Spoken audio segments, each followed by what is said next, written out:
अस्सलामुअलैकुम, welcome to my YouTube channel. जैसा कि आप सब जानते हैं कि बारिशों का सिलसिला शुरू हो गया है और हर घर में मज़ेदार से पकोड़े बनाए जाते हैं। हर किसी का अपना डिफरेंट स्टाइल होता है बनाने का। मैं आज अपने तरीके से आपको पकोड़े बनाना सिखाऊंगी कि मैं किस तरह से पकोड़े बनाती हूँ, और हम इस मौसम को भी इंजॉय करेंगे और मज़ेदार से पकोड़े भी बनाएंगे। तो चलते हैं अपनी रेसिपी की तरफ। चैनल को सब्सक्राइब करो, लाइक करो और शेयर करो, कमेंट करो। तो यहाँ पर मैंने ले लिए हैं 2 अदद मीडियम साइज़ के आलू और 1 प्याज, इनको मैंने बारीक चॉप कर लिया। आप चाहें तो कट भी कर सकती हैं। मसाला जात में मैं इसके अंदर डालूँगी सूखा धनिया पाउडर है 1 टेबल स्पून मेरे पास, 1 टेबल स्पून के करीब मेरे पास है इसके अंदर चाट मसाला पाउडर, और हाफ़ टी स्पून मैं इसमें गरम मसाला डालूँगी। और इसके अलावा मैं इसके अंदर ऐड करूँगी नमक हस्बे ज़रूरत लेंगे हम, आप कम या ज़्यादा कर सकते हैं। मैंने 1 टेबल स्पून लिया है। और इसके अंदर मैं डालूँगी सुर्ख मिर्चें कुटी हुई और पिसी हुई एक साथ हैं, 2 टेबल स्पून के करीब। और इसके अंदर मैंने सब्ज़ मिर्चें भी कट करके डाली थी। तो इसके साथ ही इसमें मैं कलर के लिए डालूँगी थोड़ी सी हल्दी, हाफ़ टी स्पून।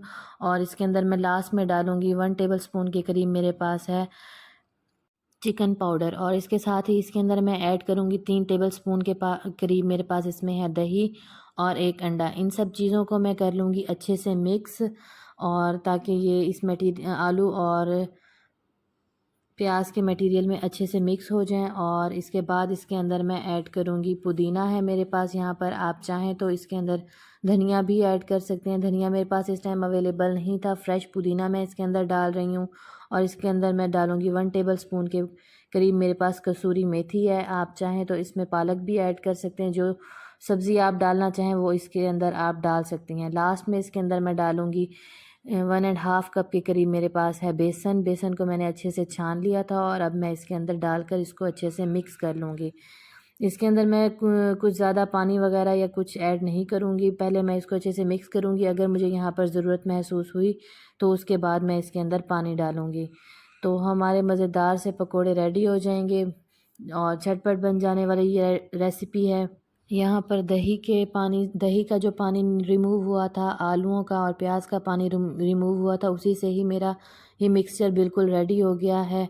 मैंने इसके अंदर कोई एक्स्ट्रा पानी नहीं ऐड किया। दूसरी तरफ मैं एक पैन में ऑयल ले लिया था जिसको मैंने अच्छे से गर्म कर लिया था, और उसके अंदर मैं इसको चम्मच की मदद से डालती जाऊँगी। और इनको फ़ौरन से हम लोग नहीं पलटेंगे, बल्कि जब ये हल्के से बैक साइड से कुक हो जाएंगे उसके बाद हम इनकी साइड चेंज कर लेंगे। ये देखिए मेरे बर्तन में इतने ही आते थे और मैंने इनको डाल लिया। अब ये देखिए नीचे से ये अच्छे से कुक हो रहे हैं, और 2 मिनट के बाद मैं इनको फ्लिप कर लूँगी।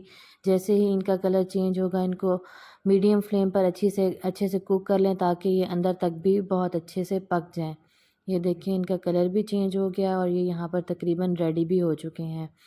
इनको मैं इसमें से निकाल लूँगी पक जाने के बाद, और इसी तरह बाकी के सारे भी मैं रेडी कर लूँगी।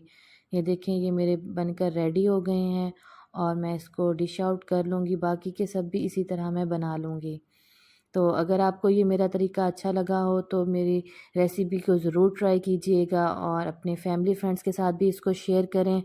तो मज़ेदार से मेरे पकोड़े रेडी हैं, और इसको आप किसी भी किस्म के सॉस के साथ या चटनी के साथ आप इसको सर्व कर सकती हैं। ये देखिए यहाँ पर मैंने ज़ीरा रायता की चटनी बनाई है और साथ में केचप भी है। तो इसके साथ ही मुझे इजाज़त दें। अगर आप चैनल पर नए हैं तो प्लीज़ मेरे चैनल को सब्सक्राइब करें और फैमिली और फ्रेंड्स के साथ इसको शेयर करें।